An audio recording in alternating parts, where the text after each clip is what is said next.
Hello, എല്ലാവർക്കും ഹൃദയം നിറഞ്ഞ ഈദ് മുബാരക്. ലോക്ക്ഡൗൺ ടൈം ആയതുകൊണ്ട് സെലിബ്രേഷൻസ് ഒക്കെ കുറവായിരിക്കും. എങ്കിലും ഇന്ന് ഞാൻ വിചാരിച്ചു ഒരു തേങ്ങാച്ചോറ് ഉണ്ടാക്കിയാലോ എന്ന്. അപ്പം വളരെ എളുപ്പത്തിൽ തന്നെ നമുക്ക് ചെയ്യാവുന്ന ഒരു റെസിപ്പിയാണിത്. അപ്പം ഞാൻ ആ തേങ്ങാച്ചോറിന് വേണ്ടുന്ന ഒരു പാത്രം വയ്ക്കാൻ വേണ്ടുന്ന ഒരു പാത്രം ഞാനിത് ഇതുപോലെ എടുത്ത് വെച്ചിട്ടുണ്ട്. ഇനി ഇതിലേക്ക് ഞാനൊരു 2 ടീസ്പൂൺ നെയ്യ് ഒഴിച്ച് കൊടുക്കുകയാണ്. ഇനി അതിൽ തന്നെ ഞാൻ 1 ടീസ്പൂൺ വെളിച്ചെണ്ണ കൂടെ ഒഴിക്കുന്നുണ്ട്.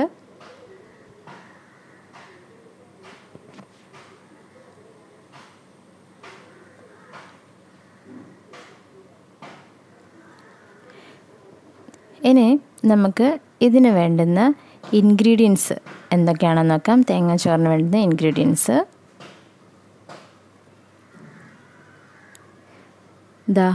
ഞാൻ കുറച്ച് പെരിഞ്ജീരകം, ഒരു 1/2 ടീസ്പൂൺ പെരിഞ്ജീരകം, പിന്നെ ഗ്രാമ്പൂ, പട്ട, മഞ്ഞൾപ്പൊടി, മല്ലിപ്പൊടി, ഗരം മസാല, പിന്നെ ഒരു പച്ചമുളകാണ് എടുത്തിരിക്കുന്നത്. ഒരു പച്ചമുളക് ഇതേപോലെ ഞാൻ കട്ട് ചെയ്തിട്ടുണ്ട്, 2ആയിട്ട് കട്ട് ചെയ്ത് വെച്ചിട്ടുണ്ട്.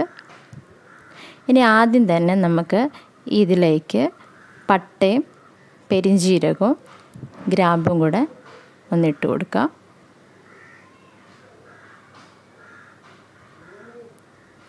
ഇനി ഒന്ന് ജസ്റ്റ് ഒന്ന് ഇളക്കി കൊടുക്കാം.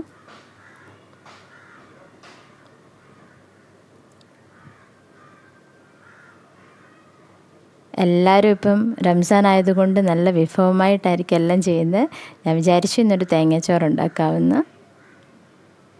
ഇനി ഇതിലേക്ക് തന്നെ ഞാൻ ചെറിയുള്ളി ചതച്ച് കൊടുക്കുന്നുണ്ട്. ഒരു 5 ചെറിയുള്ളി എടുത്തിട്ടുണ്ട്, അതൊന്ന് ചതച്ച് കൊടുത്തിട്ടുണ്ട്, അതാണ് ഇതിലേക്ക് ഇട്ടേക്കുന്നത്. ഇനി അതും കൂടെ ഒന്ന് നന്നായിട്ട് ഇളക്കി കൊടുക്കാം. ഇനി നമുക്കതൊന്ന് വഴറ്റി വരുമ്പോഴത്തേക്കിന് തന്നെ നമുക്ക് ഈ 2 പച്ചമുളക് എന്ന് പറഞ്ഞാൽ ഒരു പച്ചമുളക് ഞാൻ 2ആയിട്ട് കട്ട് ചെയ്തേക്കുന്നതാണ്, അതോടെ ഇട്ട് കൊടുത്തു. ഇനി നന്നായിട്ടൊന്ന് ഇളക്കി കൊടുക്കുക.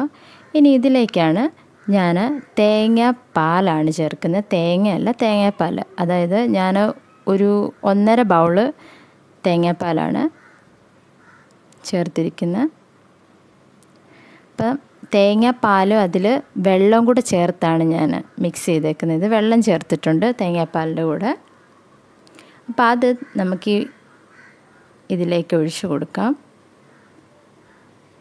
തേങ്ങ ഞാൻ യൂസ് ചെയ്യുന്നില്ല, അപ്പം തേങ്ങാപ്പാൽ വെച്ചിട്ടാണ് ഞാനിത് ചെയ്യുന്നത്. ഇനി നന്നായിട്ടൊന്ന് ഇളക്കി കൊടുക്കാം.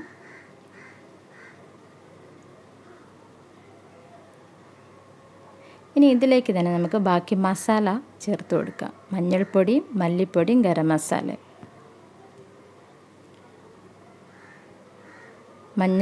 ഈ മല്ലിപ്പൊടി മാത്രം ഞാൻ 1 ടീസ്പൂൺ ചേർത്തിട്ടുള്ളൂ, ബാക്കി 2 ഒരു 1/4 ടീസ്പൂൺ വെച്ചിട്ടാണ് ചേർത്തത്. ഇനി നന്നായിട്ടൊന്ന് ഇളക്കി കൊടുക്കാം.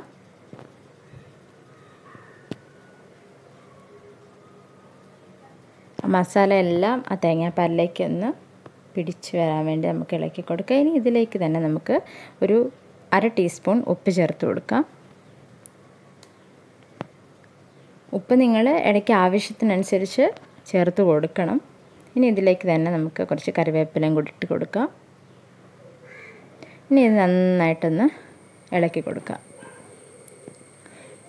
ഇളക്കി ഒന്ന് നന്നായിട്ട് മസാല എല്ലാം തേങ്ങാപ്പാലിലേക്ക് പിടിച്ച് വരാൻ വേണ്ടി നമുക്ക് നന്നായിട്ട് ഇളക്കി കൊടുക്കാം.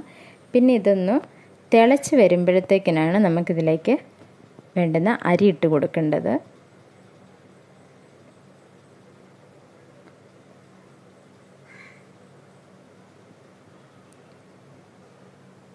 ഇനി ഏകദേശം കാരണം തിളച്ച് ഒരുപാട് പോകാൻ പറ്റത്തില്ല, തേങ്ങാപ്പാലൊന്ന് അപ്പോൾ തിള വരുന്നുണ്ട്. അപ്പോൾ അതിലേക്ക് തന്നെ നമുക്ക് അരി ഇട്ട് കൊടുക്കാം. ഞാൻ 1 ഗ്ലാസ് അരിയാണ് എടുത്തിരിക്കുന്നത്, അതൊരു 1 മണിക്കൂർ ഞാൻ കുതിർത്ത് വെച്ചായിരുന്നു. ഇനി ഈ അരി ഇതിലേക്കിട്ടൊന്ന് നന്നായിട്ട് മിക്സ് ചെയ്തെടുക്കാം.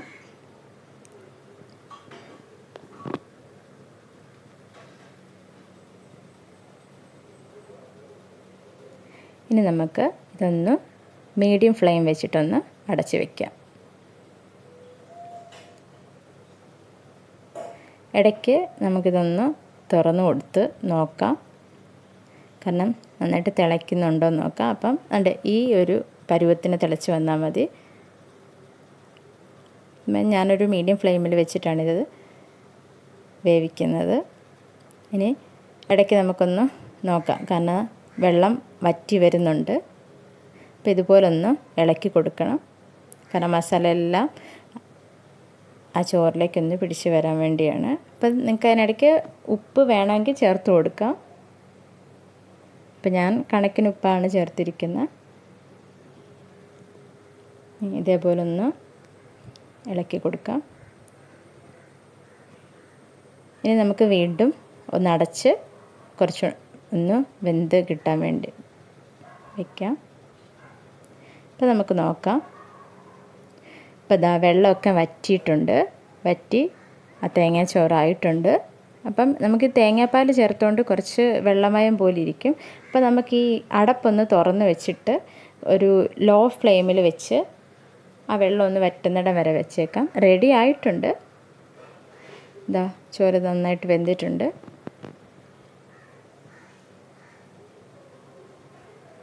അപ്പം ഞാനിത് ലോ ഫ്ലെയിമിലാണ് വെച്ചിരിക്കുന്നത്.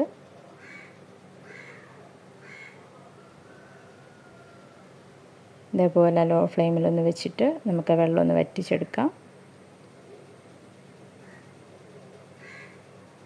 അപ്പോൾ നമ്മളുടെ തേങ്ങാച്ചോറ് റെഡി ആയിട്ടുണ്ട്. ഇനി നമുക്കിതിൻ്റെ കൂടെ ഏത് കറി വേണേലും യൂസ് ചെയ്യാം. ഞാനിപ്പോൾ ഇവിടെ ബീഫാണ് എടുത്തിരിക്കുന്നത്. പിന്നെ അതേപോലെ തന്നെ നമുക്കൊരു ബനാന ഷേക്കും കൂടെ ഇതിൻ്റെ കൂടെ കഴിക്കാവുന്നതാണ്.